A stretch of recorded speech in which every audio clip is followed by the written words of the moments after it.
Good morning all of you. आज हम हमारे मैनेजर इकोनॉमिक्स के अंदर अपना लेक्चर नंबर 40 स्टार्ट कर रहे हैं। जो लेक्चर नंबर 40 है हमारा, वो हमारे पिछले वाले टॉपिक से ही रिलेटेड है, जिसमें हमने इकोनॉमिक स्टेबिलिटी के बारे में समझा था। आज इस लेक्चर के अंदर हम इंस्ट्रूमेंट्स पढ़ेंगे इकोनॉमिक स्टेबिलिटी के लिए। तो अगर हम इंस्ट्रूमेंट्स की बात करें स्टेबलाइजेशन पॉलिसी के लिए, तो वो दो कैटेगरीज में डिवाइडेड है। पहला है मॉनेटरी मेजर। अगर हम देखें कि स्टेबलिशन पॉलिसी की अगर हम बात कर रहे हैं, तो वहाँ पे अगर इकोनॉमी की स्टेबिलिटी को मेजर करने के लिए जो पॉलिसीज़ अब हमारी गवर्नमेंट अडॉप्ट कर रही है, तो अगर हम देखें तो वो दो तरीके के होंगे, monetary and physical measures. Monetary measures की अगर हम बात करें, तो the major instrument of monetary policy which includes the diverse like the cash recruitments, OMO, open market operation, bank rate is an indispensable component of the stabilization policy.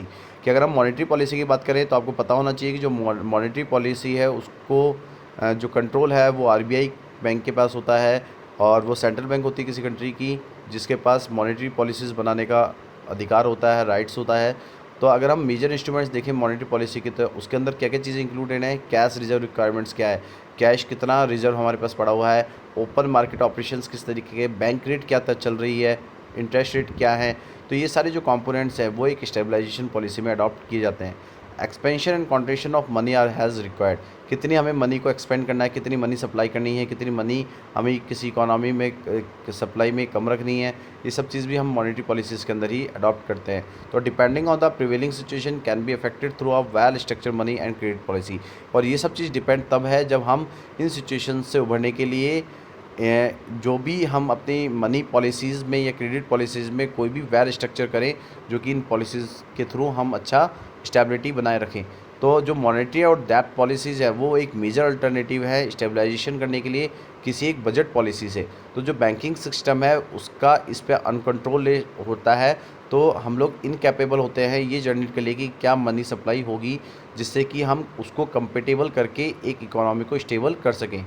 तो जो economist होते हैं वो क्या करते हैं, इन चीज़ों पे आर्ग्यू करते हैं कि क्या मार्केट मैकेनिज़्म है, और उसको किसी भी तरीके से हम मनी सप्लाई से रेगुलेट नहीं कर रहे हैं किसी इकोनॉमी में, और उसमें हमें जो रिसोर्सेज है उसका एलोकेशन भी ठीक तरीके से नहीं हो रहा है। तो देयरफॉर द मॉनेटरी एंड डेब्ट policy offer the major alternative to stabilisation by the budget policy if the banking system is left uncontrolled, it is incapable for generating the money supply which is compatible with the economic stability। ये चीज़ मैंने आपको अभी बताई थी कि जो monetary और डेब्ट पॉलिसीज़ हैं वो एक मेजर अल्टरनेटिव है स्टेबलाइजेशन करने के लिए किसी एक बजट पॉलिसी के थ्रू।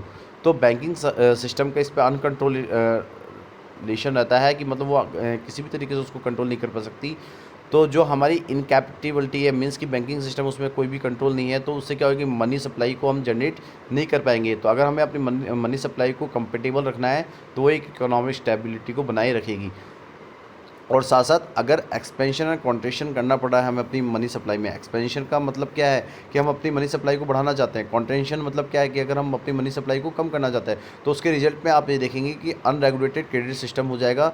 वो एक मेन कॉज है हमारे किसके लिए, इंस्टेबिलिटी के लिए। कि अगर अनरेगुलेटेड क्रेडिट सिस्टम हो जाएगा, मीन्स लोग हमें पता ही नहीं रहेगा कि पैसा किसके पास कितना है, किसको कितना उधार दे रखा है, किससे कितना लेना है। तो उससे क्या होगा कि जो मनी है वो एक ब्लैक मनी के रूप में यूज़ की जाएगी। तो उससे क्या होगा, इंस्टेबिलिटी आएगी उस इकोनॉमी में, जो कि हम एक मॉडर्न इकोनॉमीज़ में समझते हैं। Money supply must control by the central banking system. और जो मनी सप्लाई है इसलिए उसका कंट्रोलेशन एक सेंट्रल बैंकिंग सिस्टम को दिया गया है, जैसे कि हमारी इंडिया में RBI को दिया है। तो फाइन ट्यून्ड हम ये देखते हैं कि अगर किसी कंट्री का एक सेंट्रल बैंकिंग सिस्टम है और वो उस कंट्री की मनी सप्लाई को कंट्रोल कर रहा है, तो उस कंट्री में हमेशा ग्रोथ और स्टेबिलिटी रहेगी। The major instrument of monetary policy which include the device like the cash reserve equipments, OMO operations, bank rate, it is an indivisible component of the stabilization policy.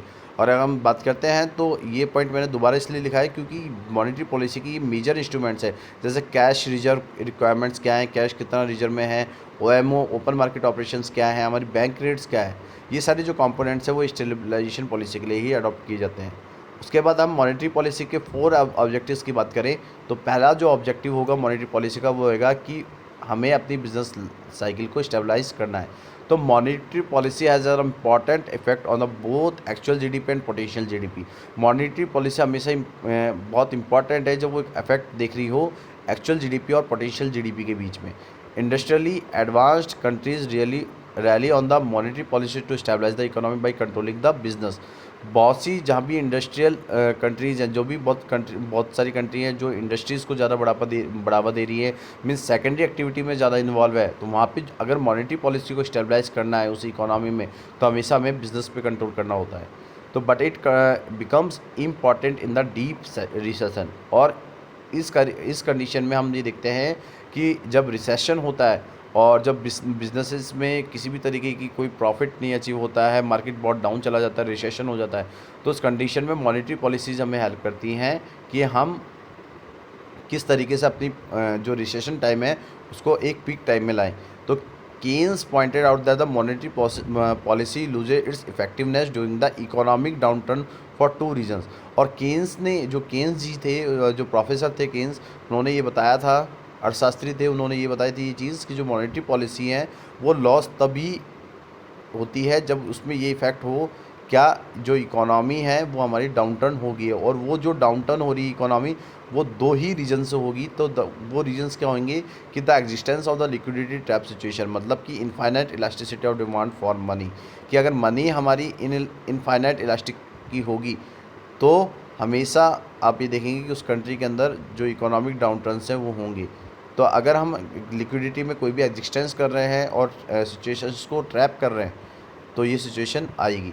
Low interest elasticity of autonomous investment, कि अगर जो आपके autonomous investment हैं अगर वो लो interest के हैं तो उससे भी आपको क्या होगा, हमेशा डाउनटर्न आएगा।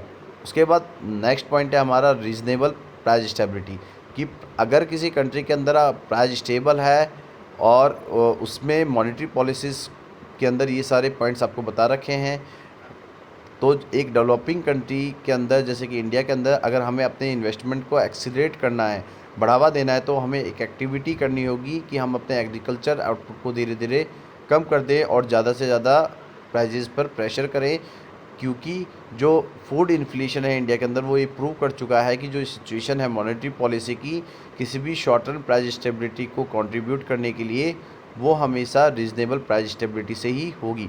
तो अगर हम वेरियस चेंजेस देख रहे हैं हमारी इकोनॉमी के स्ट्रक्चर में किसी भी एक डेवलपिंग कंट्री के अंदर जैसे कि इंडिया के अंदर, तो जो डिग्री है इन्फ्लेशन की वो इनवाइटेबल है। तो अगर माइल्ड इन्फ्लेशन है या कोई फंक्शनल राइज हो रही है प्राइजेज़ में अगर कुछ इंक्रीमेंट हो रहा है, तो अगर आप अपने डिज़ायरेबल जो भी नेसेसरी इंसेंटिव्स हैं वो प्रोड्यूसर और इन्वेस्टर्स लेगा। तो Samuelson put it, the mild inflation rate of the 3% to 4% per annum lubricates the wheels of the trade and industry and promote faster economic growth। और अगर जो प्रोड्यूसर्स हैं, इन्वेस्टर्स हैं, अगर वो मार्केट से पैसा नहीं ले पा रहे, इंसेंटिव्स नहीं ले पा रहे, तो जो मिल्ड इन्फ्लेशन होता है, जब जो हमारा जो भी कह सकते हैं आप, मार्केट में जो प्राइजेज़ है, जो मार्केट की वैल्यू है वो 3-4% पर annum क्या हो जाती है, लुब्रिकेट हो जाती है, जिससे कि जो ट्रेड और इंडस्ट्रीज़ हैं, जो भी ट्रेड में पार्टिसिपेट फर्म्स हैं या जो भी इंडस्ट्री के अंदर है वो प्रमोट होती हैं और उनके वजह से हमारी जो इकोनॉमी है वो फास्टर ग्रो करने लगती है। तो इसके बाद हम बात करते हैं, तो नेक्स्ट पॉइंट है faster economic growth. Monetary policy can promote faster economic growth by making credit cheaper and more reliable available.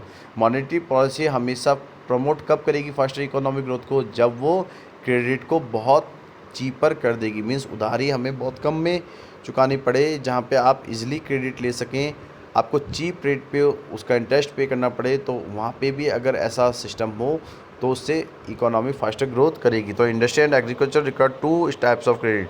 तो इंडस्ट्री और एग्रीकल्चर सेक्टर जो है उनको हमेशा दो तरीके की क्रेडिट की रिक्वायरमेंट होती है। एक होता है शॉर्ट टर्म क्रेडिट जो कि हमारे वर्किंग कैपिटल की नीड्स को मीट कराने के लिए होता है, और जो लॉन्ग टर्म क्रेडिट होता है वो हमारे फिक्स कैपिटल नीड्स को पूरा करने के लिए होता है। तो the need of these two types of credit can be met through the commercial banks and development bank. और इन दोनों नीडों को पूरा करने के लिए हमें जो क्रेडिट चाहिए वो हमें अपनी कॉमर्शियल बैंक या डेवलपमेंट बैंक से मिल सकता है।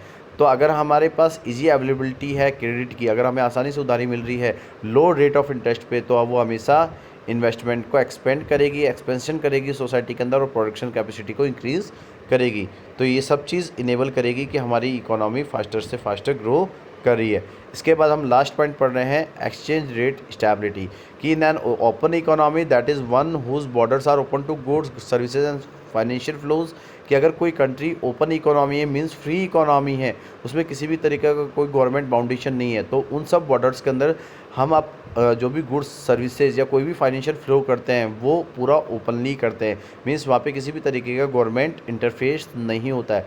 तो जो एक्सचेंज रेट सिस्टम है ओपन इकोनॉमी का, वो एक आल्सो अ सेंट्रल पार्ट है किसी एक मॉनेटरी पॉलिसी का। तो एक लार्ज डेप्रिसिएशन और एप्रिसिएशन करने के लिए किसमें, रुपी को डॉलर की टर्म में, कि हमें अपने रुपए की वैल्यू बढ़ानी है, उसको अप्रिशिएट करनी है या डिप्रेशिएट करनी है यूएस डॉलर के मुकाबले, तो हमेशा हमें फॉरेन करेंसी से प्रेजेंट टाइप में अपनी फ्लोटिंग एक्सचेंज रेट, मींस कि अगर हम एक्सचेंज रेट की बात करेंगे, ये मैं आपको जब आप फिनेंस सब्जेक्ट लेंगे तो उसमें जब मैं आपको बताऊंगा, तो फ्लोटिंग एक्सचेंज रेट का एक मेन वर्ड होता है फ्लेक्सिबल एक्सचेंज रेट, कि अगर आपकी जो एक्सचेंज रेट है वो किसी बेस करेंसी से क्या हो रही है, फ्लक्चुएट हो रही है, मीन चेंज हो रही है उसकी वैल्यू, क्योंकि उसकी कंट्री की परचेजिंग पावर कहीं ना कहीं उसको इफेक्ट कर रही है उस करेंसी की वैल्यू को। तो मीन्स जो करेंसी बेस करेंसी के बिहाफ पे फ्लक्चुएट होती है उसको फ्लोटिंग एक्सचेंज रेट कहते हैं हम, और जो उस बेस करेंसी के बिहाफ पे कभी भी चेंज नहीं होती है, स्टेबल रहती है, उसको हम बोलते हैं फिक्स्ड एक्सचेंज रेट।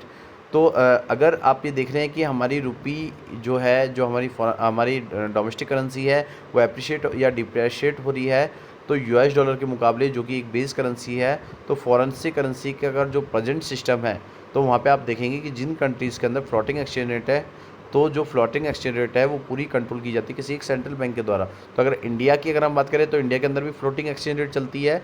तो जो आरबीआई है वो इसको अडॉप्ट करती है, जिससे कि हम मॉनेटरी मेजर्स कर सकें, जो कि इंडिया के अंदर रिजर्व बैंक ऑफ इंडिया कर रही है, जिससे कि हम अपनी फ्लोटिंग एक्सचेंज रेट के थ्रू क्या कर सकें, यूएस डॉलर की मतलब जो भी हमारी बेस करेंसी है, उसे हम अपने रुपए को ज़्यादा से ज़्यादा अप्रिशिएट कर सकें। तो आज का जो लेक्चर था उसमें हमने कुछ पॉइंट्स पढ़े, मॉनेटरी पॉलिसीज़ के, मॉनेटरी मेजर्स पढ़े।